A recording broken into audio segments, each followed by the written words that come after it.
Okay, item 2, city facilities naming rights discussion. Commissioner Fox, you asked for this to be on the agenda. Thank you. Well, a few months ago when we were going through the budget process, I just started looking around at other cities, what they were doing to increase revenue and were there opportunities that we weren't taking advantage of. And I'm a marketing person, so the first thing that struck me was that a lot of cities do advertising in different ways. They have advertising in their garages. Philadelphia has advertising on their sanitation trucks. Some websites or newsletters or trolleys and other things like that, are big revenue generators for other cities.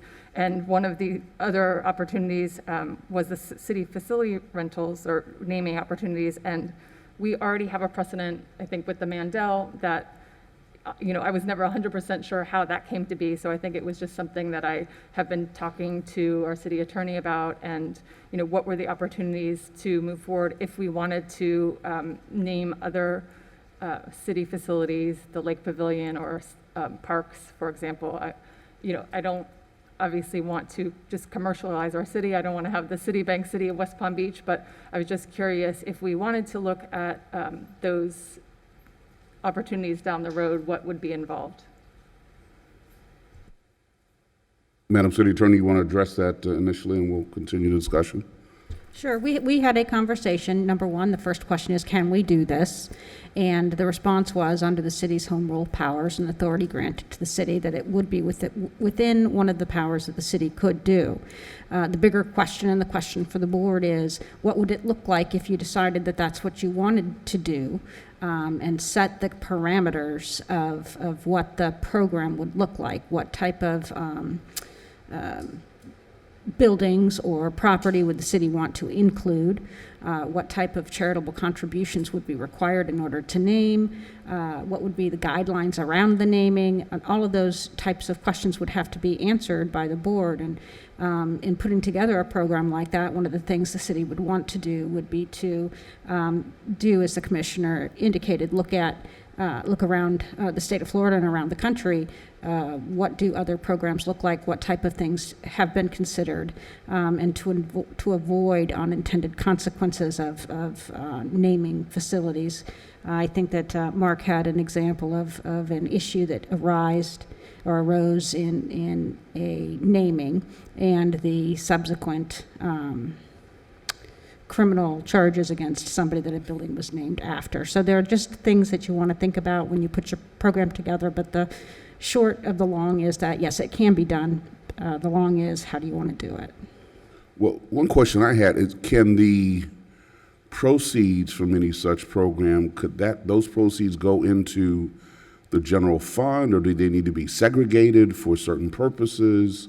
Do we need to form a nonprofit so that there is a charitable giving Again, it's how do you set up your program, and I think that what you're describing is exactly what happened for the naming of the Mandel Library. There was a nonprofit put together. The charge of that nonprofit was to raise funds specifically for the Mandel Library, and those funds went directly to the library based on how it was set up. That doesn't necessarily mean that you couldn't set it up in a different manner where the funds would go to the general fund, let's say. But the question then becomes, would you have donors who were willing to allow the funds to go to the general fund as opposed to a specific program like the parks or the library or what it is that they're giving their money for? Did you have a follow-up, Commissioner, since this is your item? I've had more of an opportunity, I think, to talk to the city attorney about it than anyone else. I don't know if there's other questions. I think, in my experience in just marketing, I know that in terms of some things are marketing dollars where, let's say, someone wants to have the benefit is that it helps their business, and then others are written off as charitable expenses like the Mandel. So I think that those are two different ways of looking at it. I think when I first brought it up, it was more so because I think in the next year or two, we're still looking at difficult budgeting years and trying to find new ways to have money for the general fund, if we're going to have, situations like we did in the last year where it comes to time to take a hard look about what things might need to be cut, and instead, if we could find other ways to increase our revenue that we're not doing right now. That's kind of where my mind was when I came up with this. Okay, any other questions, comments from, yeah, Madam President? Thank you, Mayor, and thank you, Commissioner, for bringing this to the agenda. And I'm certainly supportive of finding other ways to, generate revenue for the city. And the way that I kind of break this down is it seems like there are two facets. There's a corporate sponsorship facet, of which we have examples within the county of Fit Team of the Palm Beaches, Roger Dean Stadium, et cetera. And the one that probably concerns me a bit is on the naming rights. And I think that there's a way to do it so that we can try to level the playing field, because it tends to be an issue of generational wealth where those who have money to donate to causes can, and it really comes to light issues of systemic racism and other issues being tackled by the mayor's task force as well. And so I think as we're looking at this, we need to be mindful to be able to create opportunities so that as we are generating revenue and we're naming buildings, we're also having the naming of those buildings reflect the diversity of our community and the various interests throughout the community, and not just to the highest dollar.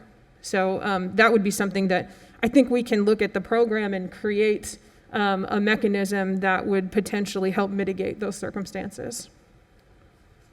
Okay, any other questions, comments? Well, I guess I'll ask commissioners, is there sufficient interest to give direction to staff to maybe research best practices from other municipalities around the country and maybe present that information to us for a follow-up conversation? Yes, Commissioner Lambert. Thank you for that question, Mayor. And Commissioner Fox, thank you for bringing this up. I agree. I think it's, we're in this day and age where we need to be creative and thinking about where our income is coming from and how we might need to adjust. I would be interested in hearing a little bit more details about how this might move forward. I'm, from a fundraising background, envisioning all of the moving parts. And so something that would be important to me would be to know, I would think we would need a dedicated staff person to this, at least to get it going. And so what is the cost of that? And what is the cost? What amount will we be able to bring in? I'm definitely leaning more towards the idea of it seems more feasible, the corporate sponsorship, of amphitheater or amphitheater, some other areas where we might be able to provide some advertising in exchange for their contribution. But I would like to see some of the numbers and how that plays out. Well, why don't we see if we can find examples of other programs from around the country and bring it back. Commissioner Nearing. Thanks. I too agree that I would be interested in seeing what maybe some of the feedback would be. I would caution, given this city administrator's comments to us during the last budget session, that to me, the return on investment would need to be very immediate. And it would need to be twofold. In other words, what I think I've heard is we have staff who are stretched now, and to add something else to their plate is probably not a good idea. So doesn't mean, and I appreciate Commissioner bringing this up, doesn't mean that obviously we want to be bold in ways to find new sources of income or resources, but I am empathetic to our staff and the fact that they are robbing Peter to pay Paul in terms of their scope of work as it currently sits. So that would be my only caution, but I'm pretty sure everyone agrees on that point. Thank you. Madam City Attorney, is that something that just that level of research, is that something that can be done relatively easily without much strain from your staff? Okay, I see the Mr. CFO Parks wanted to was, speak as well. approach Mr. Parks. Good morning, Mayor, New Year. Commissioners, Administrator Johnson and staff. I just wanted to say I've done this. I've worked with these in the past. Some larger projects. For instance, we did a convention center in the city of Cleveland, as well as the stadium for the Cavaliers and the Indians. And the way it worked out for the smaller one, which was the convention center, which was funded by county dollars, was that we hired a consultant, and this consultant works specifically in the naming rights realm, and they do sponsorships and naming rights for cities and colleges, and this is what they do every day. And just to give you an example, we paid this one vendor $500,000 to find someone to do the naming rights, and it was a contingency contract. So we paid half up front, and then they had to produce a sponsor. So for the convention center, we received a deal that was $400,000 a year, and it escalated with the inflation, and we paid that consultant $500,000. So they work on contingency, like a fixed plus contingency. And this particular company works throughout the country and probably throughout the world with colleges and naming rights. So it really didn't take a lot of staff time. It was just a matter of a contract. So I just want to offer that since that question was being asked. And I appreciate that. And I think that before we move to that level, I'd like to see a handful of examples from other cities, and then we could get into the weeds as to how any such program, if we decide to go that route, could be staffed. But let's not get ahead of our skis on this one.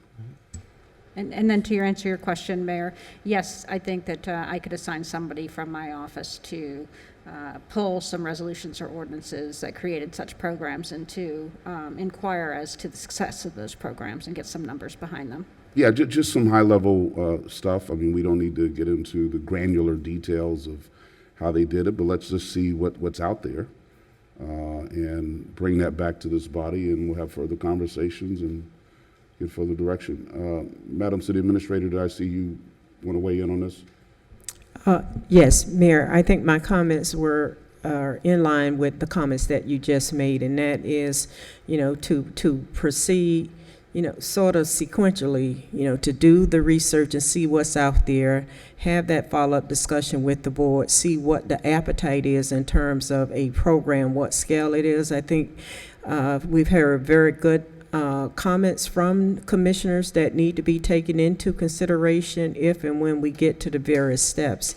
And depending on where we end up at the end of the different discussions, that will determine, what the staff impact would be. That would determine from a financial standpoint what we can and cannot afford and whatnot. So, Okay. Anything else at this point? Is everyone comfortable with kind of that direction? Okay. Okay, let's move in that direction then.